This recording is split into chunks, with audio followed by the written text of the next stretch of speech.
الحمد لله رب العالمين والصلاة والسلام على أشرف الأنبياء والمرسلين نبينا محمد وعلى آله وأصحابه أجمعين أما بعد. Donc on poursuit aujourd'hui avec l'aide d'Allah subhanahu wa ta'ala l'histoire de notre noble prophète Muhammad sallallahu alayhi wa sallam.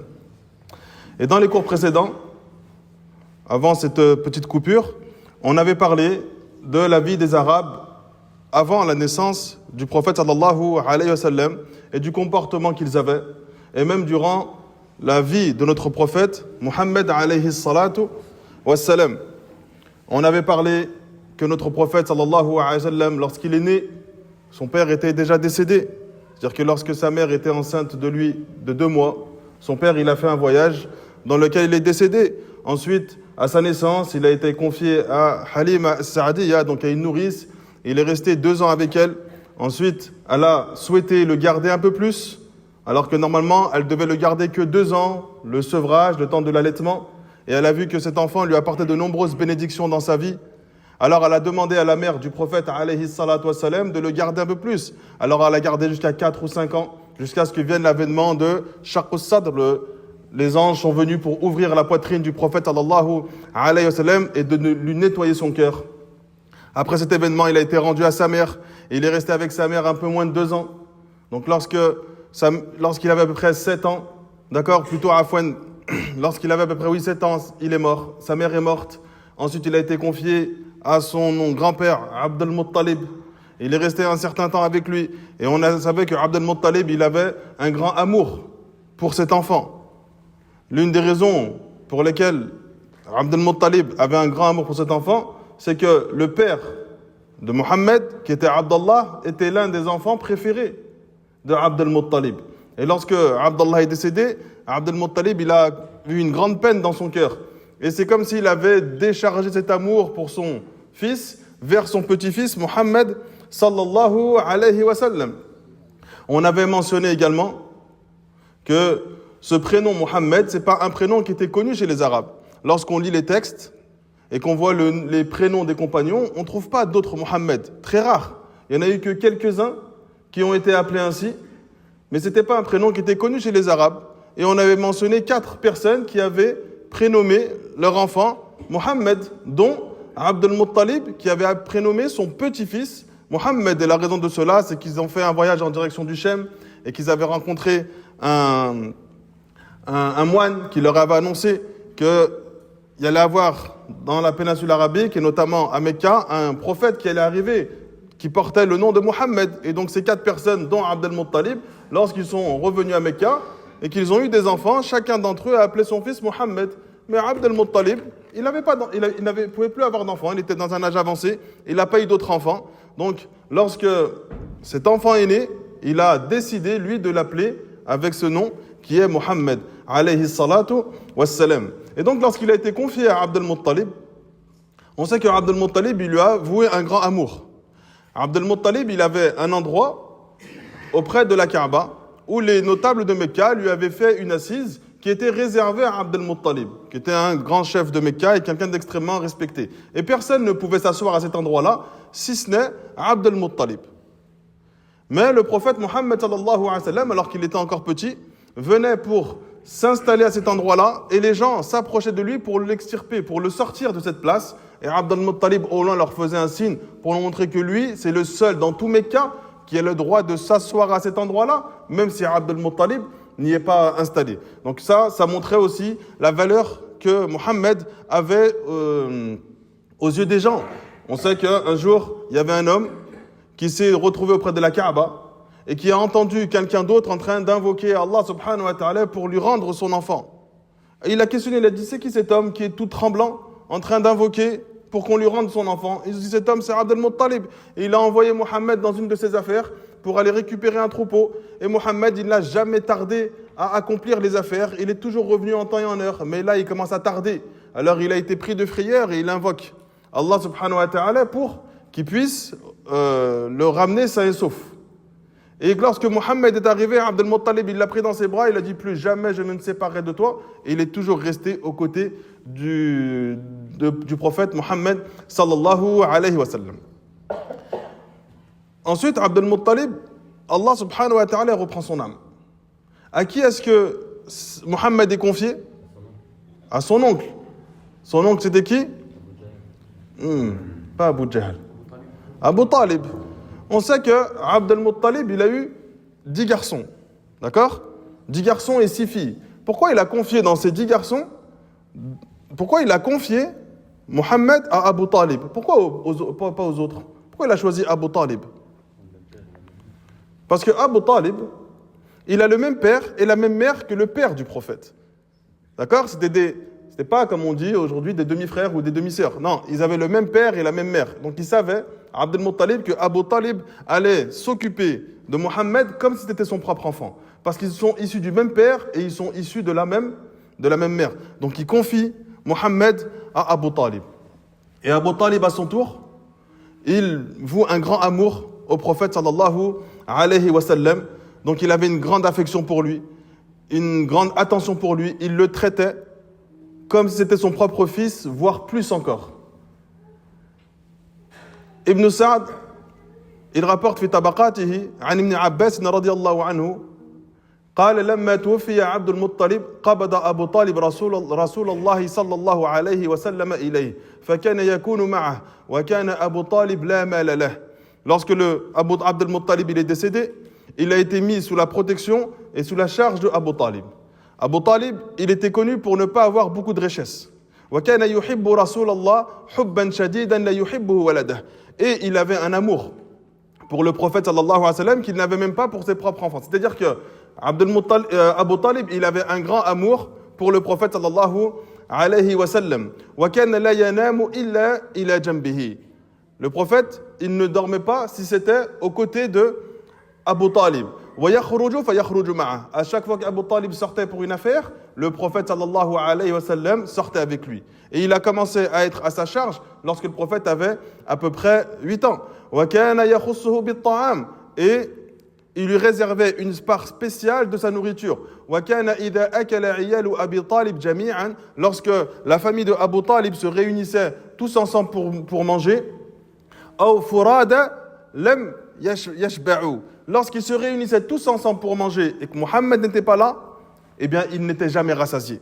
Et lorsqu'ils mangeaient de manière isolée et que le prophète Mohammed n'était pas présent avec eux, ils ne mangeaient jamais de sorte à être rassasiés. وَإِذَا أَكَلَ مَعَهُمْ رَسُولُ اللَّهِ صَلَّى اللَّهُ عَلَيْهِ وَسَلَّمَ شَبِعُوا. Mais lorsque le prophète alayhi salatu wa sallam était présent avec eux à la table pour manger, chacun d'entre eux mangeait à sa faim et se sentait rassasié. فَكَانَ إِذَا أَرَادَ أَنْ يُغْذِيَهُمْ قَالَ كَمَا أَنْتُمْ حَتَّى يَحْضُرَ إِبْنِي. Et à chaque fois qu'il venait le moment où il devait se nourrir, eh bien, Abu Talib disait, attendez que Mohammed vienne s'asseoir avec nous pour profiter de la baraka et de la bénédiction qu'Allah avait mis en Mohammed sallallahu alayhi wa sallam. فَيَأْتِيَ رَسُولُ اللَّهِ فَيَأْكُلَ مَعَهُمْ. Et donc le prophète venait à eux et à ce moment-là, il décidait de venir manger avec le prophète sallallahu alayhi wa sallam. Lorsqu'on voit ce vécu du prophète, on pourrait se dire que le prophète alayhi salatu wassalam a eu de nombreuses blessures. Aujourd'hui, on a une époque où la psychologie ou la psychanalyse prend une grande place dans la vie des gens et chacun vient s'attarder sur des blessures passées et il n'arrive pas à œuvrer pour son avenir à cause de ce qu'il a vécu dans son passé. Soit parce que son père il n'a pas été très présent, ou parce que sa mère n'était pas très, très aimante, ou bien il a vécu des choses difficiles avec ses frères, avec ses sœurs, peu importe la situation qu'il a reçue. Et à chaque fois qu'on lui parle d'une proximité avec Allah ou d'une amélioration dans sa relation avec Allah, tout de suite ces personnes, elles mettent leurs problèmes sur ce qu'ils ont vécu dans le passé. J'ai pas eu un père présent, donc c'est pour ça que je suis comme ça avec mon enfant. Tout de suite, ils sont dans le déni de ce qu'ils sont et qu'ils rejettent la faute en fait sur un passé. Ce passé-là, il est en toi. Il fait partie intégrante de toi. C'est soit tu apprends à vivre avec pour te rapprocher d'Allah subhanahu wa ta'ala, soit il va te détruire. Tu n'as pas d'autre voie. Le prophète sallallahu alayhi wa sallam, lorsqu'on médite sa vie, qui a eu une vie comme ça? Il est né, son père il était déjà mort. Lorsqu'il naît, il n'est pas confié à sa mère, il est confié à une nourrice. C'est-à-dire que pendant 2 ans, il est allaité par une nourrice. Après ces 2 ans, normalement, il est remis à sa mère. Cette nourrice demande et la supplie pour que cet enfant puisse rester. Donc il reste jusqu'à l'âge de 4 ou 5 ans. Donc pendant les 5 premières années, son cœur ne s'attache pas directement à sa mère, il s'attache à une nourrice. Ensuite, il est détaché de cette nourrice pour retourner vers sa mère. Un enfant, pendant 5 ans, il s'attache à la personne avec qui il vit, notamment Halima Saadiya. Et bien là, il est détaché. Il est confié à sa mère. Il est confié à sa mère. Pendant 2 ans, il vit avec elle. Et à l'âge de 7 ans, sa mère, elle meurt. C'est-à-dire qu'il a encore donné son cœur à une maman. Et cette maman décède. Ensuite, il est confié à Abdel Muttalib. Il reste un petit peu avec Abdel Muttalib et il décède. Ensuite, il est confié à Abu Talib. Donc, toute sa vie, son enfance a été durée ainsi. On n'a jamais eu une parole du prophète qui est venue justifier un manquement à cause d'un passé qu'il a vécu qui était difficile. Et il n'avait pas besoin de n'importe quel psychologue. L'islam avait en soi toutes les ressources nécessaires pour te faire aller mieux. Et il avait le Coran et la Sunna. Et lorsqu'on va retracer la vie du prophète, on va voir que toute sa vie a été composée d'épreuves, de difficultés. Il a été trahi, il a été battu.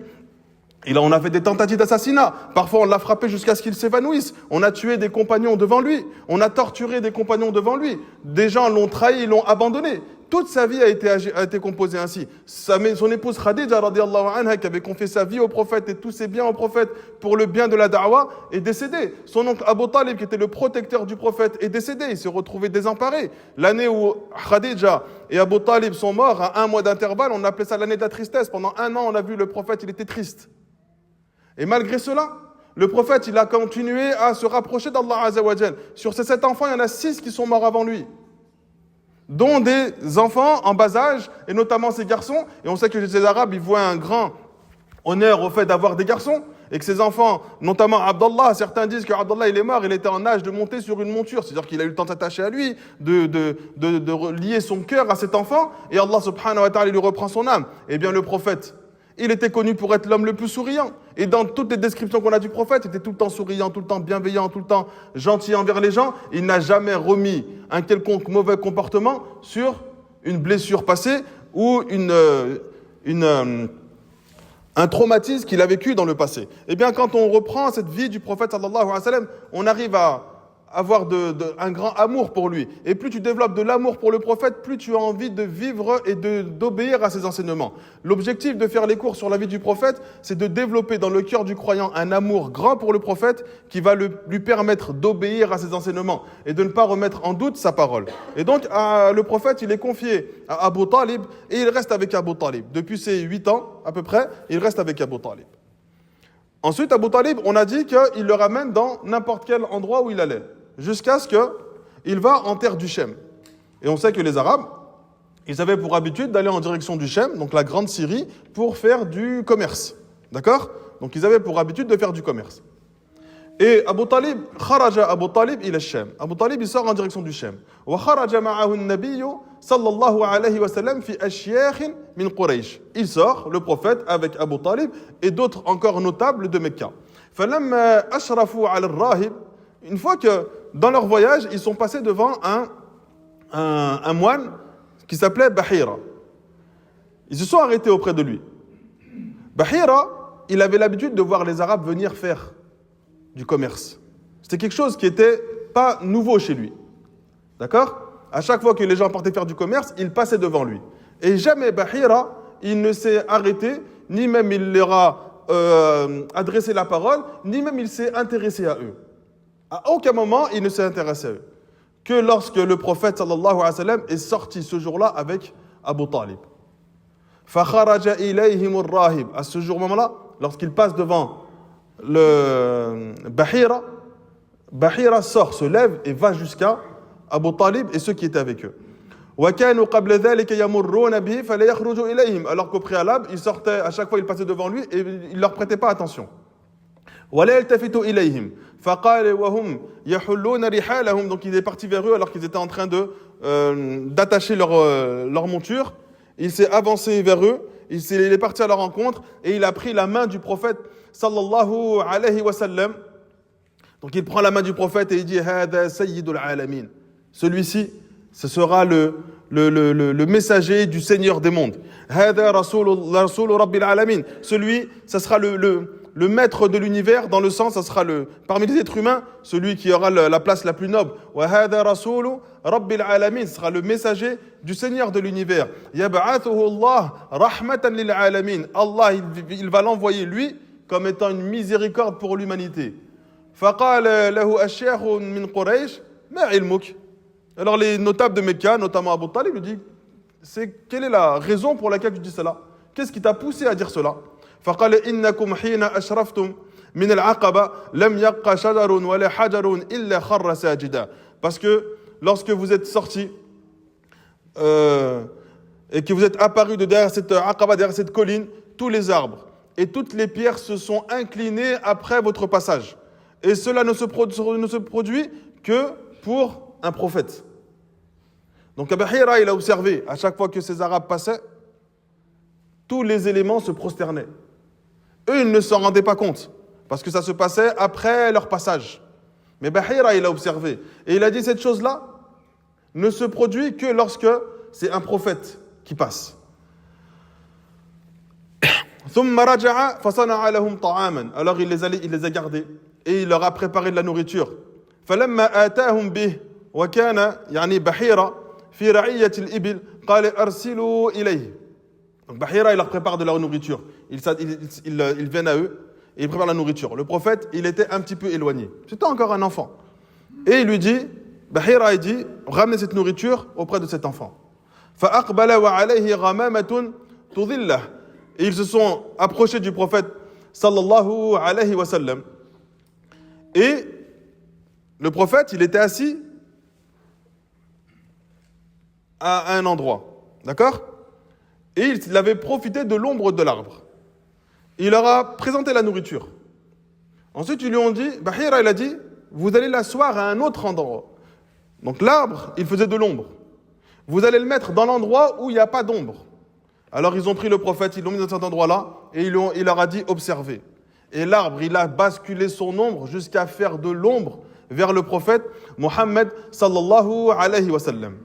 Et il leur dit, observez, à chaque fois que vous allez vous déplacer, il y aura toujours un nuage au-dessus de votre tête qui est là pour faire de l'ombre pour le prophète Mohammed sallallahu alayhi wa sallam.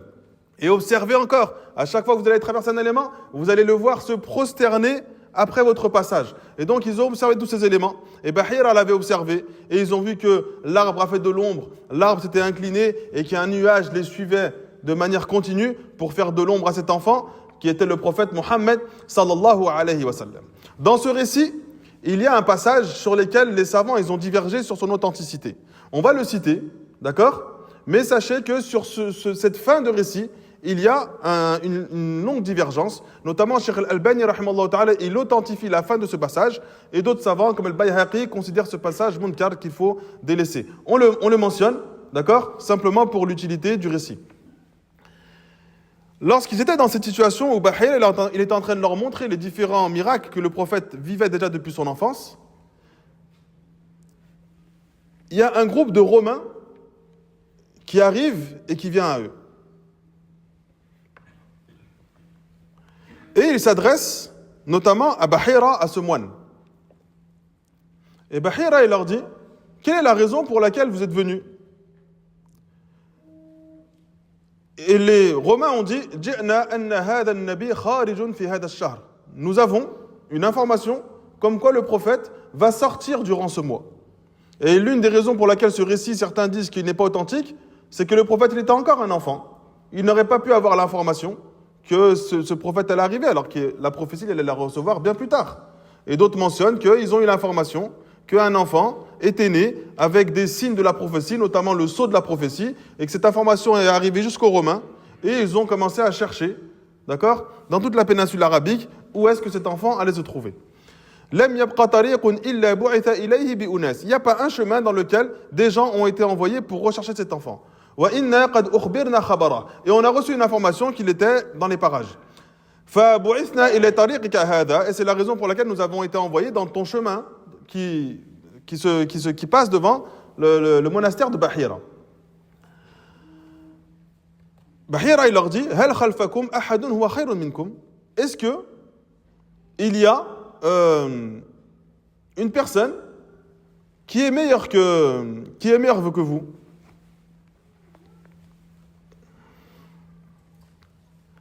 Donc il leur pose cette question. Est-ce que il y a d'autres personnes, en gros, qui sont plus notables et respectables que vous? La raison pour laquelle il pose cette question, c'est que vous n'avez pas d'intérêt à aller chercher un enfant. alors que pour l'instant, c'est vous qui êtes sur le toit du monde. Donc pourquoi aller dans toutes les régions du monde pour aller chercher cet enfant, alors que c'est vous qui êtes à la tête? Donc il essaie, en réalité, Bahira, il essaie de les désorienter, alors que le prophète, sallallahu alayhi wa sallam, il était présent. D'accord? Ensuite, il leur dit, أَفَرَأَيْتُمْ أَمْرًا أَرَادَهُ اللَّهُ أَنْ يَقْبِضَهُ هَلْ يَسْتَطِيعُ أَحَدٌ مِنَ النَّاسِ أَنْ يَرُدَّهُ. Il a dit, est-ce qu'une affaire qui a été décidée par Allah pourrait être contredite, ou quelqu'un pourrait s'opposer à la volonté d'Allah subhanahu wa ta'ala? Les Romains, ils ont dit non. Et c'est là encore une des marques qui montre que ce récit peut-être n'est pas authentique, parce que les Romains ne croyaient pas forcément en Allah subhanahu wa ta'ala. Alors, Bahir leur dit, si vous le rencontrez, faites-lui pacte d'allégeance. Et soumettez-vous au message qu'il va vous envoyer. Car lui, il est envoyé rahmatan lil alamin, c'est une miséricorde pour l'ensemble de l'univers. Et donc Bahira, il n'a cessé d'essayer de les convaincre de ne pas faire du mal à ses enfants jusqu'à ce qu'ils s'en aillent. Et donc cette fin de récit, beaucoup de savants l'ont jugé comme étant faible, notamment la fin de ce récit où Abu Talib, à la fin de ce récit, il envoie Abu Bakr et Bilal, alors qu'ils sont en direction du Shem et qu'ils sont en terre du Shem. Il envoie Abu Bakr et Bilal et il leur dit, restez avec Mohammed et vous montez la garde. Abu Bakr, il n'est pas connu qu'il était présent durant ce voyage. Et Bilal, il était un esclave, il n'est pas connu non plus qu'il était présent durant ce voyage. Donc la fin de ce récit, si vous l'entendez, sachez qu'il y a une longue divergence entre les gens de science sur l'authenticité de ce récit. Ala kulli hal, nous, ce qu'on retient de ce récit, c'est qu'il y avait des signes de la prophétie de notre prophète Mohammed sallallahu alayhi wa sallam. Lorsqu'ils sont revenus à Mecca, on avait mentionné que Abu Talib, la malala. Abu Talib, il n'avait pas de richesse. Donc le prophète, il a dû commencer à travailler. Et dès son enfance, le prophète, il a fait une tâche particulière, c'était laquelle? De garder les moutons. C'était une des tâches. Il gardait les moutons des habitants de la cité de Mecca.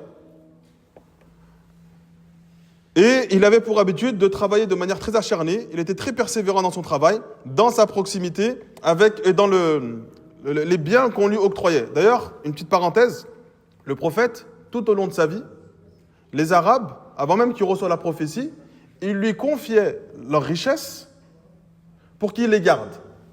D'accord? À l'époque, il n'y avait pas de banque. Les richesses, il fallait les cacher ou il fallait les confier à quelqu'un, digne de confiance. Et c'est pour ça que dans les récits de la Hijra de Mecca jusqu'à Médine, les compagnons sortent et ils creusent pour déterrer leurs richesses parce qu'ils enterraient leurs richesses. Et les Arabes donnaient leurs richesses à Mohammed parce qu'ils savaient qu'il est digne de confiance et qu'il ne toucherait pas à ses richesses. Et bien même lorsque le prophète reçoit la prophétie et que les gens essayent de l'assassiner, les gens qui essaient de l'assassiner, ils ont encore leurs richesses chez le prophète. Et ils savaient que malgré qu'ils essayent de l'assassiner, le prophète n'allait pas toucher à leurs richesses.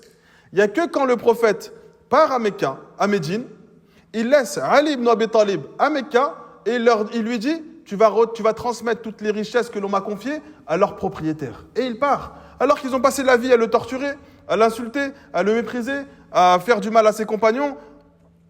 Et ils ont quand même laissé leurs richesses au prophète, parce qu'ils savaient que lui, quoi qu'il en soit, il était digne de confiance, et que personne ne pouvait garder ses richesses mieux que le prophète, Mohammed sallallahu alayhi wa sallam. Et donc il était digne de confiance, beaucoup de personnes lui confiaient leur troupeau pour que le prophète s'en occupe de la meilleure des manières.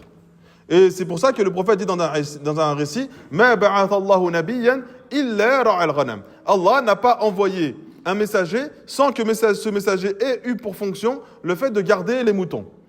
فقال أصحابه, et les compagnons du messager d'Allah, même toi tu as fait ce travail? فقال نعم كنت أرعاها على قراريط لأهل مكة. Il a dit effectivement, je gardais les moutons pour les habitants de Mecca en échange de quelques pièces.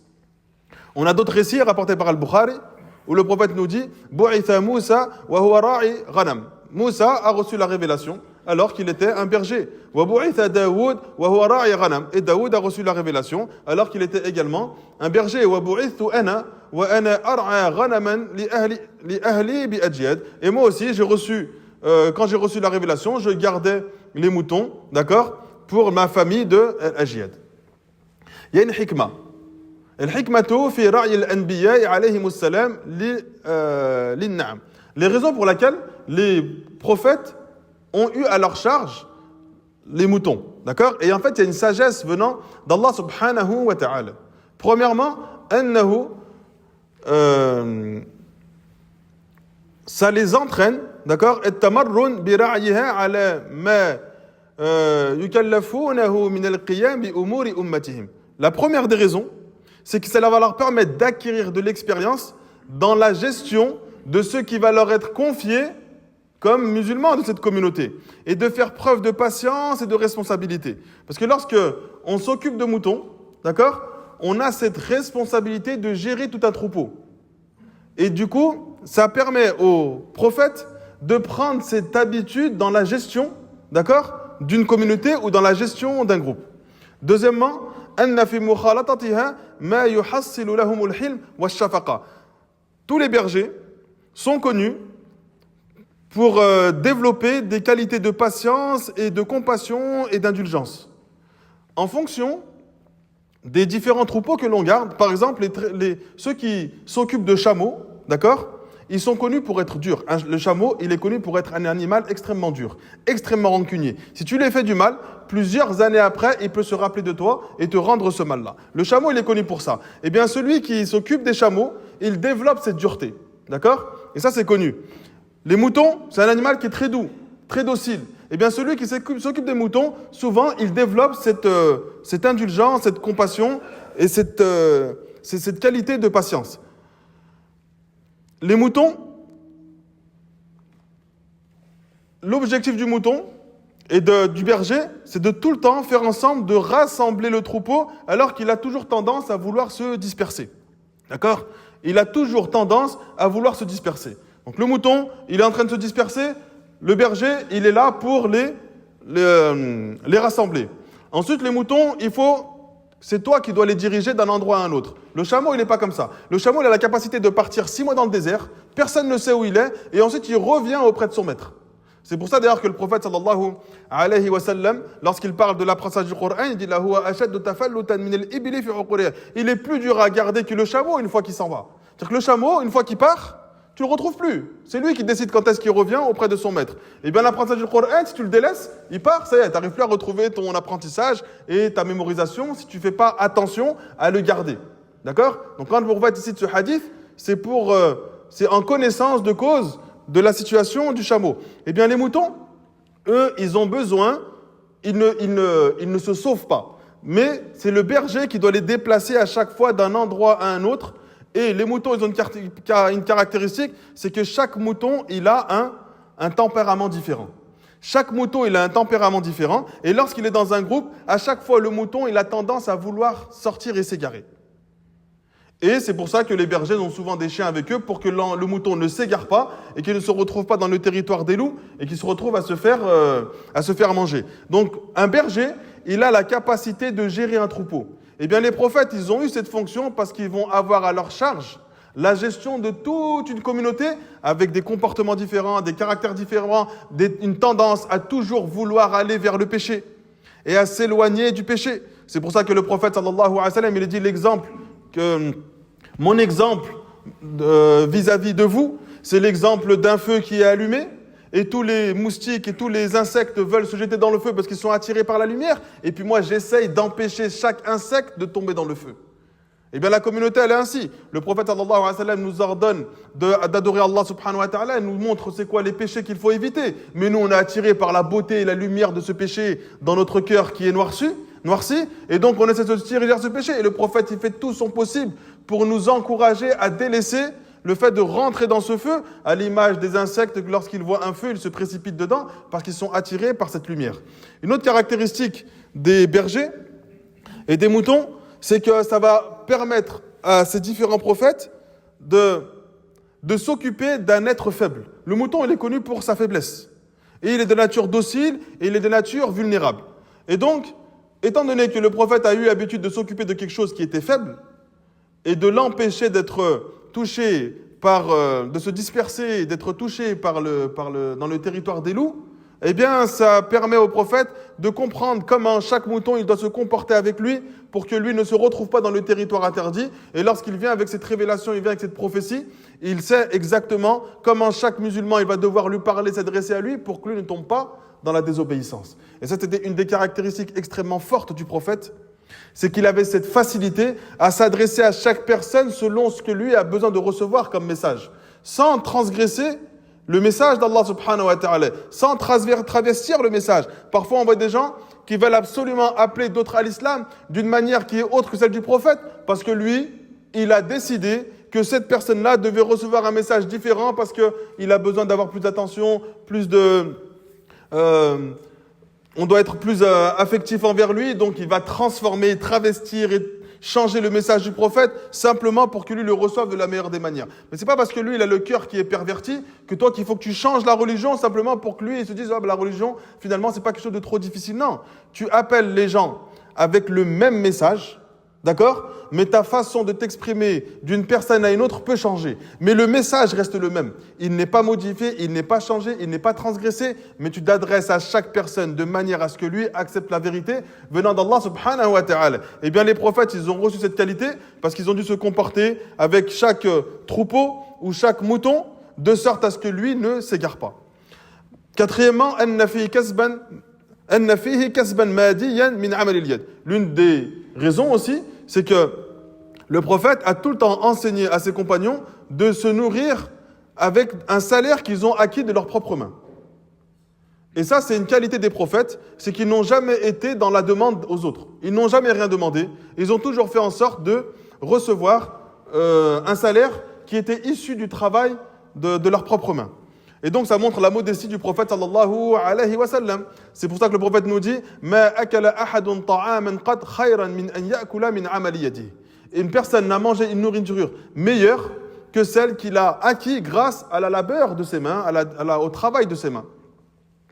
Wa inni nabiyallah, et moi je suis un prophète d'Allah.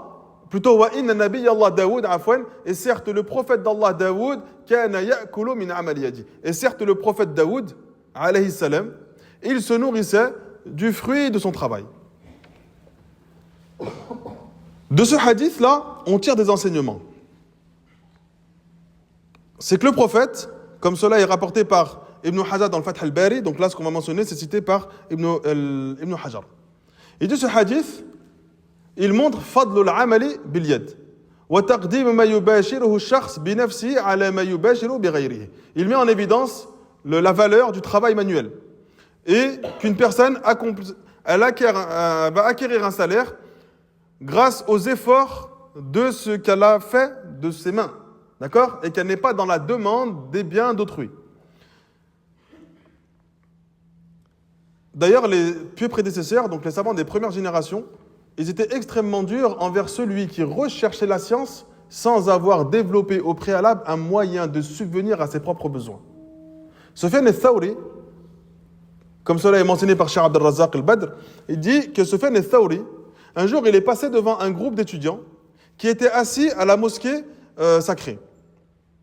Et lorsqu'il s'est présenté à eux, Sufyan al-Thawri leur a dit « Levez-vous ». Il leur a dit « Pourquoi tu nous demandes de nous lever ?» Et il leur a dit « Levez-vous et allez chercher quelque chose que vous avez gagné de vos propres mains comme subsistance. Et ensuite, allez rechercher cette science. » Sufyan al-Thawri, lorsque quelqu'un venait à ses assises de science, la première question qu'il lui posait, c'était « Quel est ton moyen de subsistance ? Est-ce que tu as une source de revenus stable ? » Ça ne veut pas dire qu'il doit développer des grandes richesses, mais il a suffisamment de quoi vivre sans être dans le besoin de demander à autrui. Il lui a dit « Est-ce que tu as une source de revenus stable ?» S'il répondait oui, alors il l'autorisait à s'asseoir. S'il répondait non, il lui dit « Lève-toi, tu n'assistes pas à mes assises de science. Va chercher un moyen de gagner ta vie, même le plus modeste qu'il soit, et ensuite tu viens t'engager dans quoi ? Dans la science. » Et l'une des raisons pour laquelle aussi disait cela, c'est que les salafs, à chaque fois que quelqu'un se présentait comme étant un étudiant en sciences et qu'il voulait aller à la recherche du hadith, il disait toujours « Abshir bil faqr ». Réjouis-toi et je t'annonce la bonne nouvelle de la pauvreté. Ce chemin que tu empruntes ne va pas t'enrichir.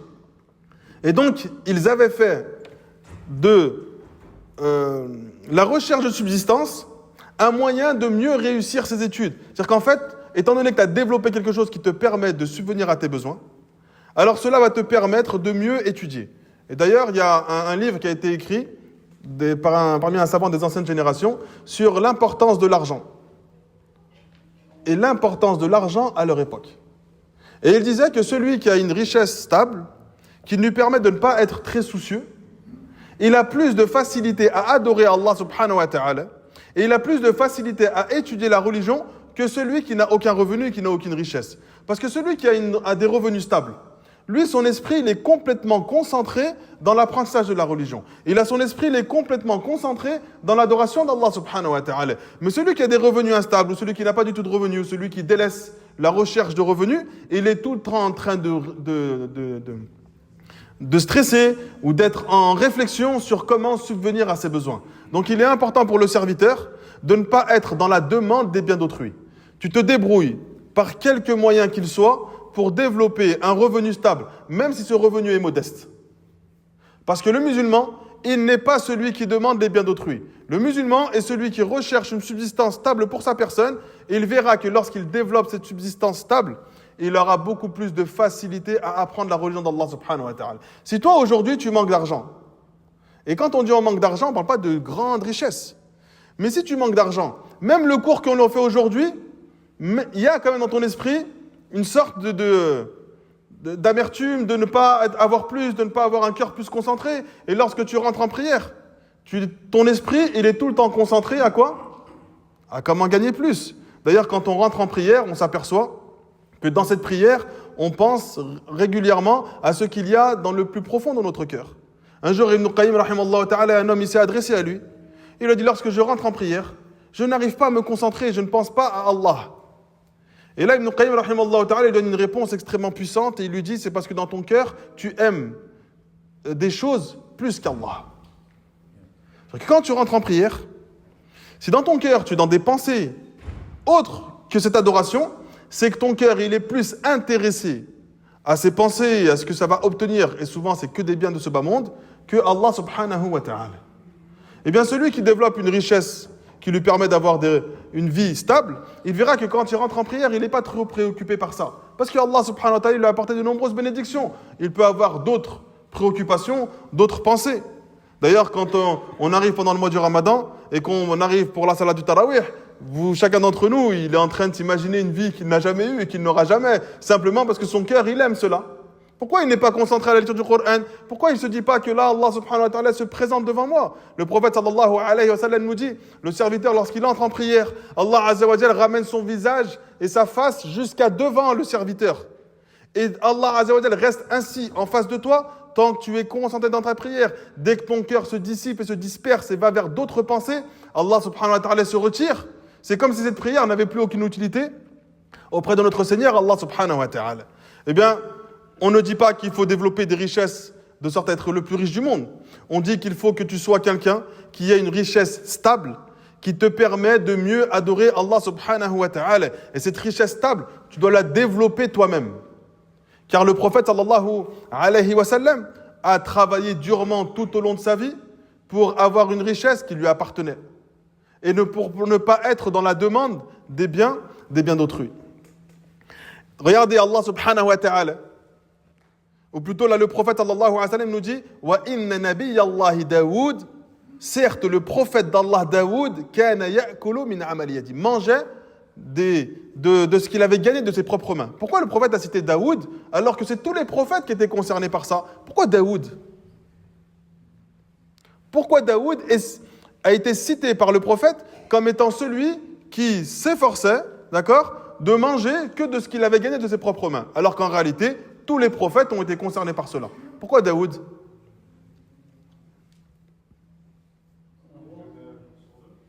Non, pas parce qu'il jeûnait un jour sur deux. Ahsant. Ya Daoud, inna ja'alnaka khalifatan fil ard. Allah subhanahu wa ta'ala, oh Daoud, nous t'avons établi comme un calife sur terre. Daoud, il avait tout. Malgré qu'il avait tout, il ne profitait pas des biens des gens de son peuple. Il travaillait pour pouvoir se nourrir que de ce qu'il avait gagné de ses propres mains. Donc même la personne et ce prophète à qui Allah subhanahu wa ta'ala lui a donné khalifa fil ard, eh bien il s'efforçait de ne pas consommer les biens d'autrui. Eh bien ça c'est le comportement de notre prophète sallallahu alayhi wa sallam et de l'ensemble des prophètes, fabihudahu muqtadi, et suit donc leur voie, la voie de l'ensemble des prophètes qui est extrêmement droite. Troisième enseignement de cela, on évoque la vie du prophète, on avait dit au début des cours, on parle de la vie du prophète, mais aussi on ouvre des parallèles, parce que la vie du prophète, c'est pas simplement des histoires, c'est une histoire qui t'apporte de nombreux enseignements dans ta vie du quotidien. Donc à chaque fois qu'on peut ouvrir une parenthèse pour apporter des enseignements supplémentaires, on le fait, d'accord ? Et on verra qu'on ouvrira plein de parenthèses sur différents sujets. Premièrement, أن التكسب لا يقدح في التوكل. On comprend que le fait d'aller rechercher et gagner sa subsistance ne vient pas porter atteinte à ta confiance en Allah subhanahu wa ta'ala. Parce que certains peuvent avoir pour penser qu'il suffit que tu confies ta confiance à Allah et qu'Allah c'est lui qui accorde la subsistance pour obtenir cette chose-là.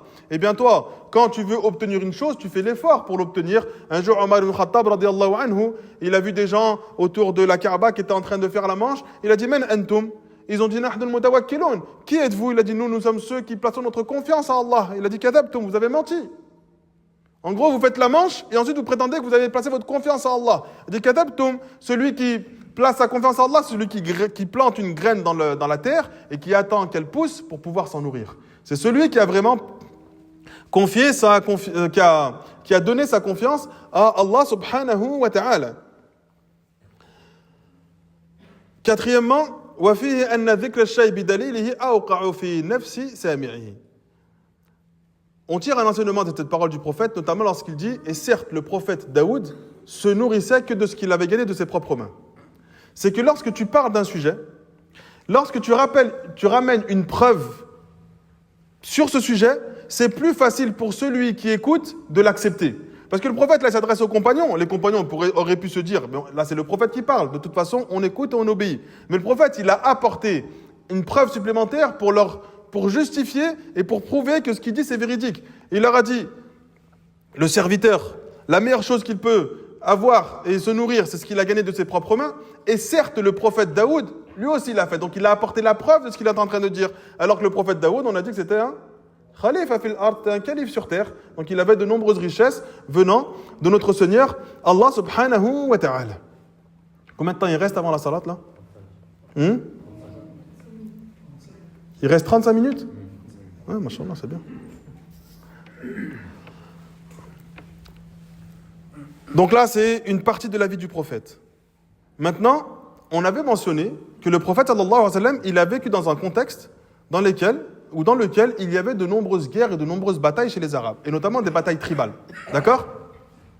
Donc le prophète, étant donné qu'il a vécu dans ce contexte, on pourrait se dire que le prophète, il a combattu pour des choses futiles, ou parfois des choses qui étaient rachetées à la justice, ou que le prophète, parfois, il a fait couler le sang des gens injustement, avant même qu'il reçoive la révélation. Donc on pourrait se poser cette question. Étant donné que le prophète, pendant 40 ans de sa vie, il a vécu avec un peuple qui a passé sa vie constamment en guerre, est-ce que lui a fait couler le sang injustement ? Parce qu'il y en a, certains détracteurs de l'islam vont utiliser ce vécu des Arabes pour accuser le prophète d'être quelqu'un de très violent, de très agressif, et que lorsqu'il a reçu la révélation, il a eu pour objectif de conquérir le monde par la guerre, ce qui est totalement faux. Parce que le prophète, il a été envoyé comme miséricorde pour l'humanité. Eh bien le prophète, comme cela a été rapporté, il y a eu une guerre à l'époque du prophète. On appelait cette guerre Harb al-Fijar. Donc la guerre du péché, ou la guerre de la transgression, ou la guerre de la violation. On va mentionner pourquoi cette guerre elle a été appelée ainsi.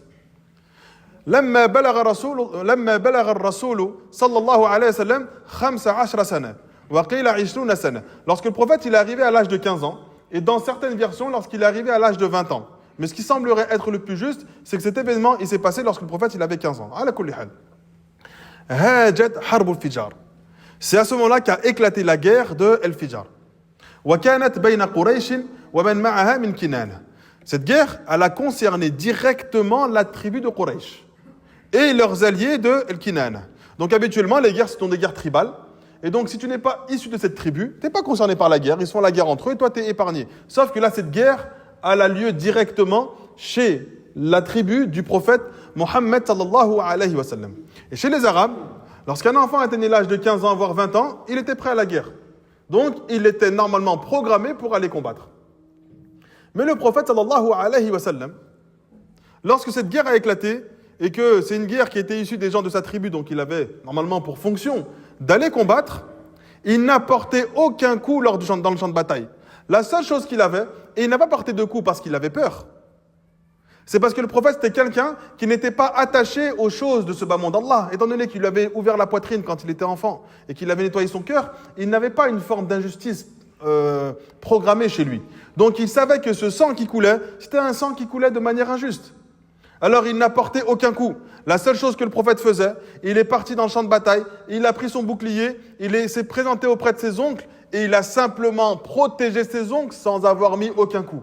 Et à chaque fois qu'une flèche était lancée, il se mettait vers son oncle et il protégeait son oncle au détriment de sa vie. Et Allah subhanahu wa ta'ala l'a protégé.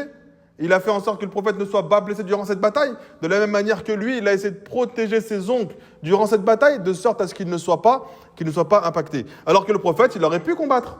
Il n'avait pas reçu la révélation, il n'avait pas pour ordre de combattre ou de ne pas combattre. Malgré cela, ça montre que le prophète, avant même l'avènement de l'islam, il n'était pas ainsi.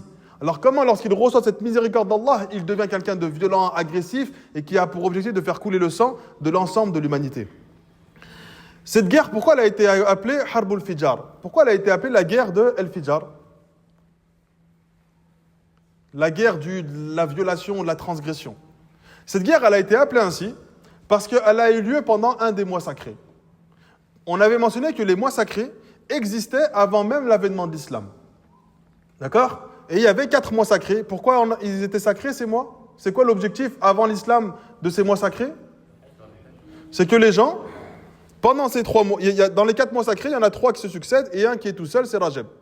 Pendant la période de pèlerinage, étant donné que les Arabes, dans la péninsule arabique, tout le monde était en guerre contre tout le monde, tu ne pouvais pas aller de ta contrée jusqu'à Mecca sans passer par les villages contre qui tu es en guerre.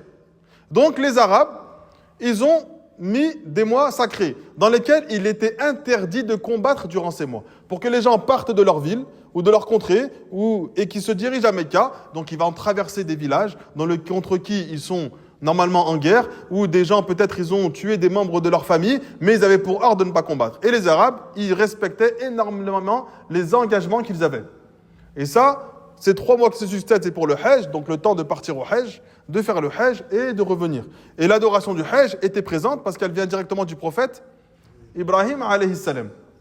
Et le mois qui est isolé, qui est Rajab, c'était pour leur permettre de faire éventuellement une Umrah. Sauf que cette guerre qui a éclaté chez les Quraysh, elle a eu lieu pendant un des mois sacrés. C'est pour ça que tous les Arabes, ils l'ont appelé la guerre de la transgression. Eux, ils n'ont pas respecté le pacte qu'on avait mis en place. Donc ça montre que les Arabes, même le nom qu'ils ont donné à cette guerre, c'était un nom qui était blâmable. Parce qu'ils n'ont pas respecté l'engagement qu'ils avaient pris tous ensemble les uns envers les autres. Eh bien cette histoire, on l'évoque pour montrer que le prophète, il avait déjà ce courage, mais il n'avait pas cette injustice qui était rattachée éventuellement au courage de la personne qui part au combat et qui veut faire couler qui veut faire couler le sang des gens, simplement parce qu'il a une haine intérieure et qui veut extérioriser cette colère. Le prophète, alayhi salatu wassalam, il n'a pas saisi cette occasion. Il a simplement protégé ses ongles sans avoir mis aucun coup à qui que ce soit et sans avoir blessé qui que ce soit. Donc ça montre l'empathie, la compassion du prophète sallallahu alayhi wa sallam et le fait qu'il ne s'adonne pas à des choses qui sont néfastes. Donc on ne peut pas accuser le prophète après avoir reçu la révélation d'être quelqu'un qui a eu pour objectif de faire couler le sang de l'humanité. Ensuite, après cet événement, il y a eu un autre événement qui s'est passé à Mecca. Et là, cet événement, en réalité, cette succession d'événements a montré que la tribu de Quraysh était en train, en fait, de devenir des gens qui s'éloignaient loin d'Allah subhanahu wa ta'ala. C'est-à-dire que, quand on dit s'éloigner loin d'Allah, ils s'éloignaient loin du caractère sacré, d'accord, des mois sacrés, ou bien de Mecca. Donc, Mecca, c'est un endroit extrêmement sacré, où les gens ne faisaient pas la guerre à Mecca.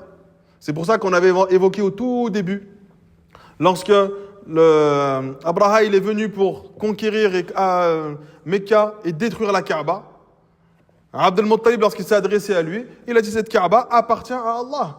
Et nous, on considère cette Kaaba comme un lieu sacré, on ne combat pas à cet endroit-là. Et Allah prendra la défense de ce qui lui appartient.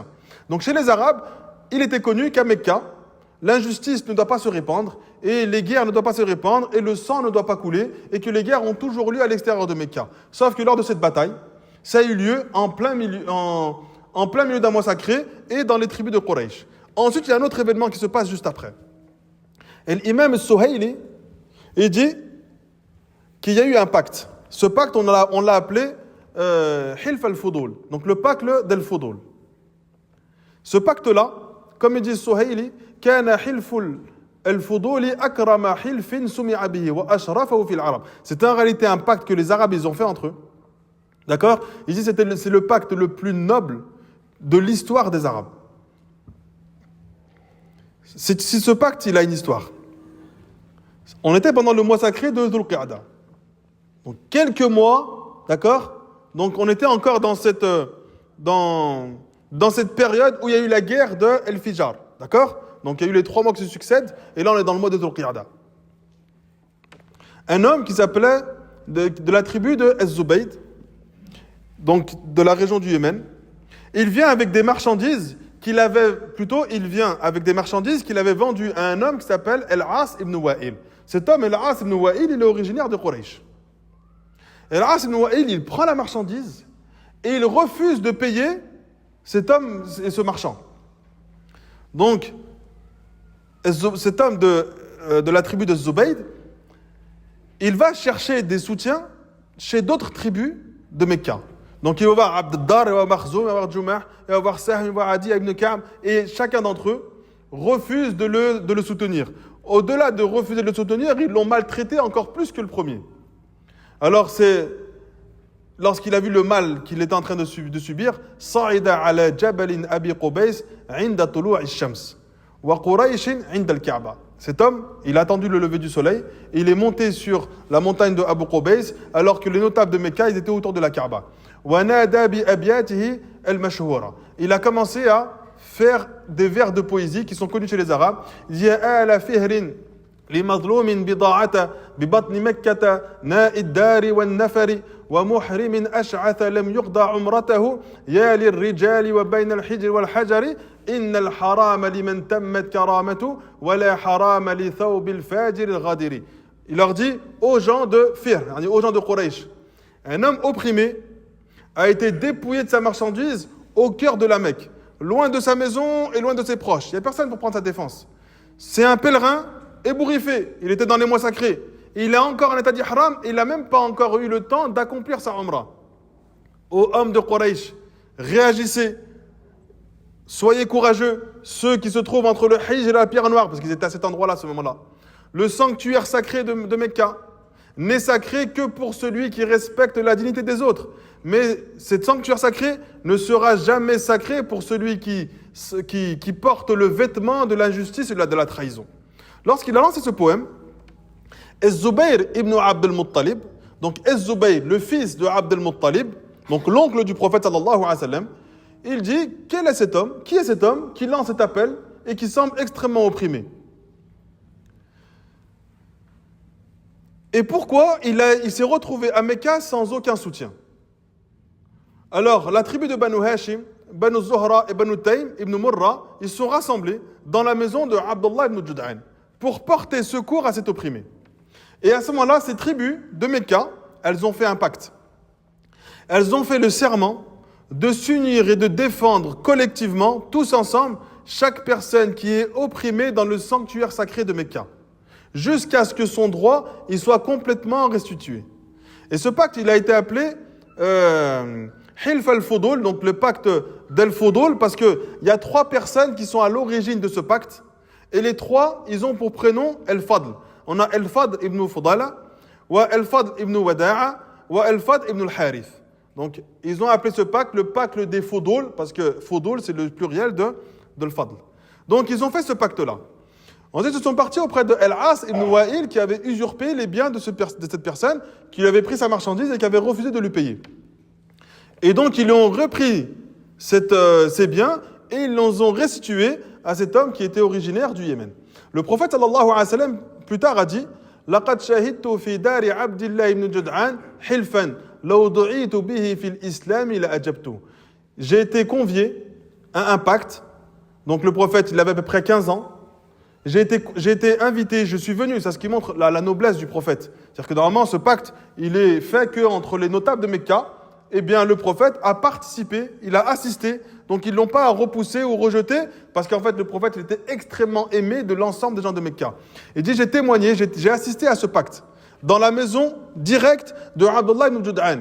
Et si j'étais appelé à y participer de nouveau en islam, alors j'y répondrais. Parce que c'était l'un des pactes les plus justes de toute l'histoire du monde arabe, qui avait pour objectif de secourir n'importe quel opprimé pour restituer le bien qui lui a été pris. Dans un autre hadith, le prophète sallallahu alayhi wa sallam a dit « Shahidtu hilfa al-mutayyibin ma'a umumati » Quand j'étais jeune, j'ai participé au pacte des mutayyiboun, donc des bienfaiteurs, aux côtés de mes oncles. Wa ana ghulam, alors que j'étais encore un enfant. Fama uhibbu anna li humra an-na'am wa li anni ankuthu. J'aurais pas voulu briser ce pacte ou bien ne pas assister à cette chose-là, même en échange des chamelles rousses. Les chamelles rousses, on a mentionné qu'à l'époque du prophète, c'était le bien le plus précieux. D'accord ?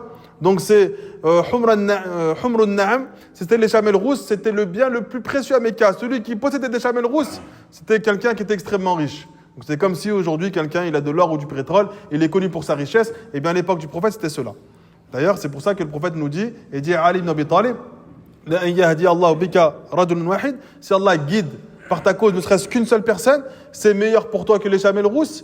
Donc c'est comme s'il était en train de te dire, toi à notre époque, si Allah guide par ta cause une seule personne, c'est meilleur pour toi que n'importe quel trésor de ce bas monde. Eh bien le prophète il a participé à ce pacte-là. Il est huna. سبحانك اللهم وبحمدك لا إله إلا أنت أستغفرك وأتوب إليك بارك الله فيكم